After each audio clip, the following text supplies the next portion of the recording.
Hello everybody, this is Make It Better, and today we're doing What If Deku Had Nightmares Part 19. Now, let's start off where I believe the story ends. For Zuko, what was it? Sorry. They were going over to the, what was it? Dang it, I actually forgot where I left it. Alright, I'll just start on this spot. I believe it's after Zuko went back to class and talked with Ida. He went over and, well, Oraka, she invited him to go over to the train stations. He agreed, since that's when they're gonna go to their hero agencies.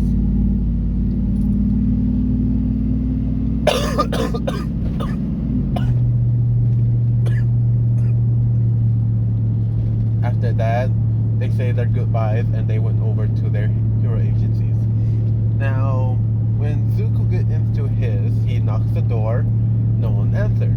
He looks over and opens the door, and he sees the scene of Gran Torino on the floor with red blood coming out of him. Zuko was about to freak out, but he realized, wait, no. First thing first, as he walks towards him, checks his pulse, and he's alive. He flipped him over because, well, that's the routine of everything. He checks the blood. It's ketchup. So Zuko's just waiting for him to open his eyes and check on what's going on. When he finally did, Zuko said, okay, so what was this all about?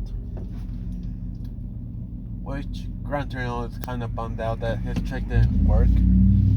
He thought for sure this kid was going to freak out like he wished. But he just said, who are you again? As Zuko said, oh, okay. I'm your nurse. Did you hurt your head again? As Gran Torino did not like that. He didn't expect it, but he did not like it either. And said, okay. He broke his own act because that was too much. He said, you must be Zuko Itami. Zuko said, yeah, I am. So, how are we going to do this? Gran Torino explained that he's going to train him on his quirk of the nightmare and one for all. How has it been mixing with your quirk? Zuko explained about how it been mixed, and it's just giving him more. It produced more nightmare than it ever did before. Which Gran Torino said, okay, but why do you call it nightmare? It's just a black liquid, right? And Zuko said, yeah, but as he just flicked a liquid towards Gran Torino, a few seconds passed by, shaking him awake. And, well, you see, Gran Torino went through some very tough times. Again. After he awakens and realizes what has happened, said, oh, okay. Nightmare is a good choice. So, let's see how you've been working on your one for all. As Zuko does, he charged up on his right and left arm. He said he's only able to do this for right now. Gran Torino said, alright, now catch me. Which Zuko said, what? And without any hesitation, Gran Torino jumped off using his quirk, pushed off to a wall, and started hitting, kind of pushing more like punching on Zuko every time he jumps off the wall, and it's just being all random like that. It's a little confusing. Now Zuko, he had to get used to how fast he is and try to hit him. He's transferred one of his arms to one of the legs to jump off, and another to his other legs. And this is just getting slower and slower for him. He's tired, but he can't dodge with any of these hits, and it's kind of pissing him off just a bit. So Zuko, after the training of being so exhausted, getting hit everywhere, and barely touching Gran Torino at one point. Gran Torino says, "Stop, let's take a break in here." Gran Torino is just talking some nonsense, which Zuko thinks is nonsense, but it was kind of weird that he put a huge plate in a microwave with a small tokayaki. I can't really pronounce it correctly, but the thing that's shaped as a fish. Which Zuko is just thinking about his quirk, and when the microwave was done, the plate was too big. It shows that the food or the dessert itself was more heated on one side but not fully cooked throughout the whole thing. And Zuko said, "Oh, I got it. Now I get." As Gran Torino asked him, did he finally understand? And Zuko said, I think so. Instead of just focusing in my arms, I should spread it further. As Gran Torino said, let's see how that goes.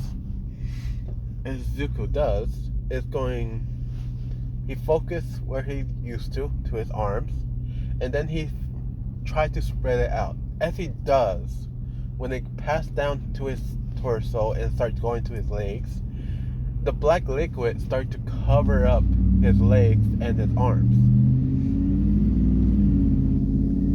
Kid, hold on, stop. As Zuko tried to stop exactly where he is and asked, what's going on? Gran Torino asked, what's that? Zuko looks over and sees that his nightmare is covering up his body as well,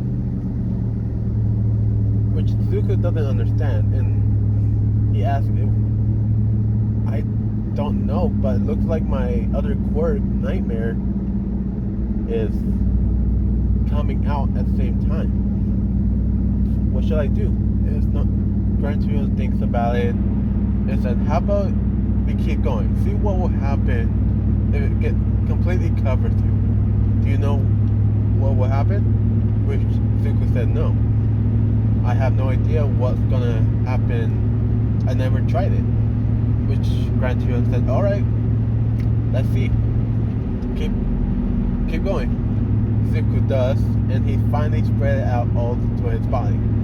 And it doesn't feel that slow or strained that you would, in canon.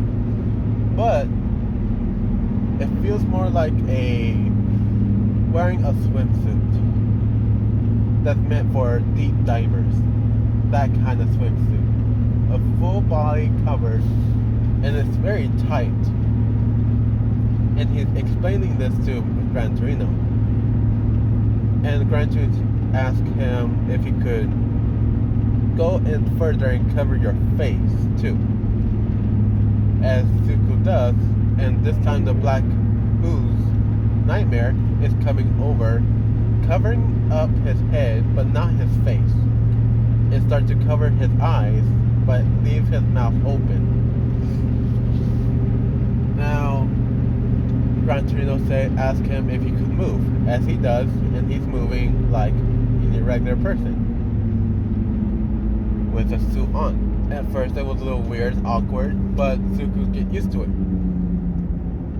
Now Gran Torino tells him if he could see through the mask, which Zuko nods yes. He looks straight at him As Gran Torino moves to the right, left, up, and down, Zuko is following with his head movements, showing Gran Torino that he can see. Now, Gran Torino decides to throw a chair, which he figures something might be going on because of this, but it's best to try it than ask. So he did. Zuko didn't see that coming as he tried to dodge, but it hit his arm. But the arm did not feel, he did not feel anything coming off of that arm. Zuko kind of like was prepared to say ow, but when he grabbed onto his arm and on the spot that hit him, it didn't feel any pain. Gran Torino said, alright, let's start training now. As he keeps jumping, and now after charging up how fast he's going, now going even faster, he hits Zuko in one area, and another, and to his surprise, is not feeling that much pain. He feels it coming, but he doesn't feel the pain at all. And Zuko is, after getting punched a few times, it gets a little angry, and this anger starts to morph the suit itself even more, where lightning is starting to come out of it as well. And after that, Zuko feels more light, like he can go even faster and faster, to a point where he did full counting and keeping up with Gran Torino, to a point where he caught him just barely a scratch on Gran Torino, but just enough to surprise Gran Torino himself. Now, this has been going on for a week and a half. A few more days goes by. Zuko learning all the ropes and tricks on fighting, and this game is very helpful. Now, moving on to the next scene, Gran Torino is taking him out to patrol and get all the other stuff taken down. They were going to another city, but as they were going to it in a train, a Nomu came through, hitting the breaking through the very train, and seemingly knocked out. It stopped the train immediately. Zuko knows exactly what this thing is, and tells Gran Torino the story or the information that he needs to know about this very creature. Which now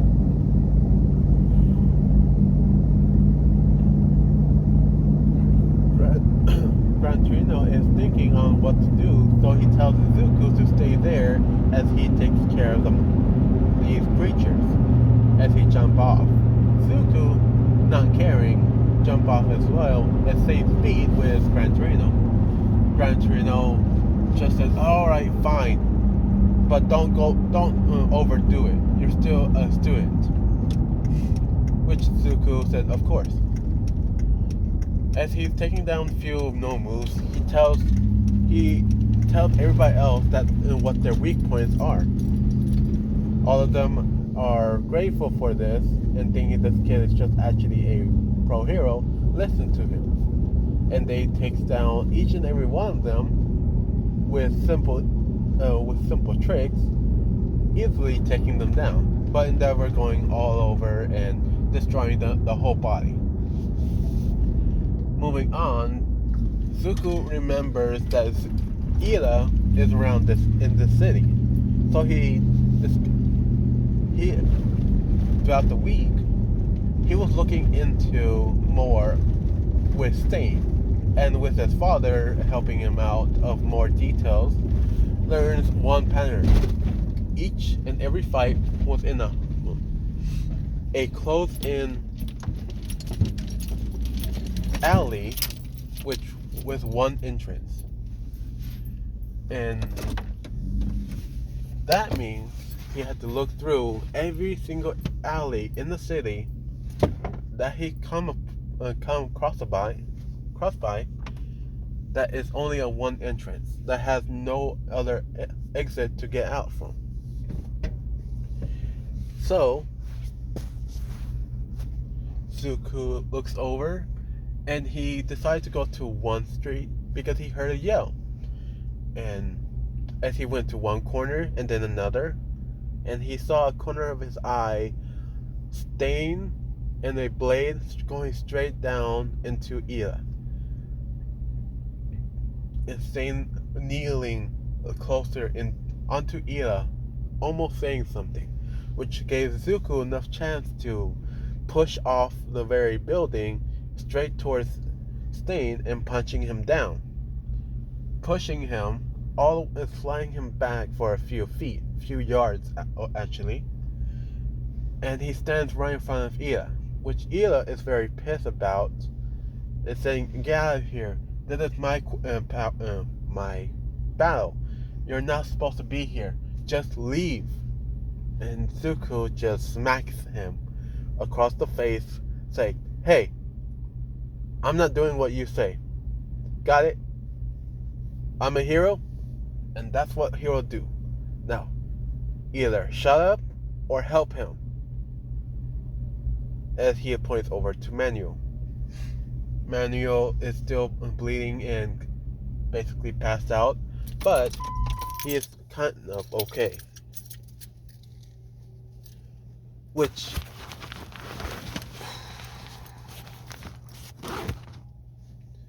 Stain, after that initial shock, looks over and sees the conversation that this kid had and thinks this kid is a true hero. He asks the kid, "Hey, kid, you with the black suit, what's your name?" Zuko looks over and said, "I'm the Sandman." As Stain kind of chuckles at this because he heard stories of a Sandman and now he gets to see one. "So what? Are you going to make me fall asleep?" Zuko said, "No. No. I'm going to make you go and see your worst nightmares." As he starts fighting against Stain. And now I have to end it at this point. Thank you for listening. Have a nice day. Bye.